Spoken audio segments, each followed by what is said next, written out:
రాష్ట్ర రాజకీయాల్లో ఎన్నికల ఫలితాల తర్వాత కీలక పరిణామాలు జరగబోతున్నాయి. వైఎస్ఆర్సీపీ రెండోసారి ఘన విజయం సాధించడం ఖాయమని, అయితే ఎన్నికల తర్వాత తెలుగుదేశం పార్టీ ఉండకపోవచ్చనే ప్రచారం జరుగుతుంది.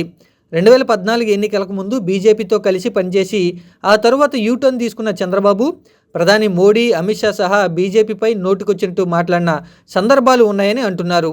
ఆ తరువాత 2019 ఎన్నికల్లో టీడీపీ ఘోర పరాజయం పాలవటం, కేంద్రంలో మళ్లీ మోడీ భారీ మెజార్టీతో విజయం సాధించడం జరిగిపోయాయి.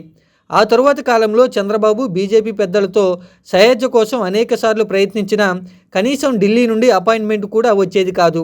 ప్రధాని మోడీతో కాదు కదా, కనీసం అమిత్ షాను కూడా చంద్రబాబు కలవలేకపోయారు. కానీ చంద్రబాబు స్కిల్ స్కామ్లో ఇరుక్కుపోయి అరెస్ట్ అయిన తరువాత బీజేపీకి పూర్తిగా లొంగిపోయారన్న ప్రచారం జరిగింది. బాబు అరెస్ట్ అయిన తర్వాత ఢిల్లీ వెళ్లిన నారా లోకేష్ బీజేపీ పెద్దలను కలిసేందుకు ఎక్కని గడప లేదు, కలవని నాయకుడు లేరన్న వార్తలు గుప్పుమన్నాయి. అంతలా ప్రయత్నించినా చివరకు కిషన్ రెడ్డి, పురంధేశ్వరి లాబీయింగ్తో అమిత్ షాను లోకేష్ కలిశారనే ప్రచారం జరిగింది. అప్పట్లో లోకేష్ అమిత్ షాతో భేటీ కావడం రాజకీయంగా ప్రాధాన్యతను సంతరించుకుంది. ఆ భేటీలోనే టీడీపీని బీజేపీలో విలీనం చేయాలన్న ప్రతిపాదన తెర మీదకు వచ్చిందన్న ప్రచారం జరిగింది. అదే సమయంలో పవన్ కళ్యాణ్ కూడా ఢిల్లీ వెళ్లారు. బీజేపీలో జనసేన విలీనం చేయాలని బీజేపీ పెద్దలు పవన్ను అడిగినట్లు తెలుస్తుంది. టీడీపీని ఎన్డీఏలోకి తీసుకోవాలని పవన్ కోరినప్పుడే బీజేపీ నేతలు తమ ఆలోచన బయటపెట్టారనే సమాచారం. ఎన్నికల తర్వాత జనసేనను బీజేపీలో విలీనం చేస్తే ఏపీలో బీజేపీ బాధ్యతలు అప్పగిస్తామనే హామీ ఇచ్చారని తెలుస్తుంది. అలాగే పవన్కు కేంద్ర మంత్రి పదవిని కూడా ఆఫర్ చేసినట్లు సమాచారం. పవన్ కూడా చంద్రబాబును బీజేపీకి దగ్గర చేసేందుకు చేయాల్సిందంతా చేశారని అందరికీ తెలుసునని అంటున్నారు. ఆ తర్వాత బాబు అనారోగ్యం కారణంగా చూపి బెయిల్ రావడం, ఢిల్లీ వెళ్లడంతోనే మరోసారి 3 పార్టీల కూటమి ఖాయమైంది.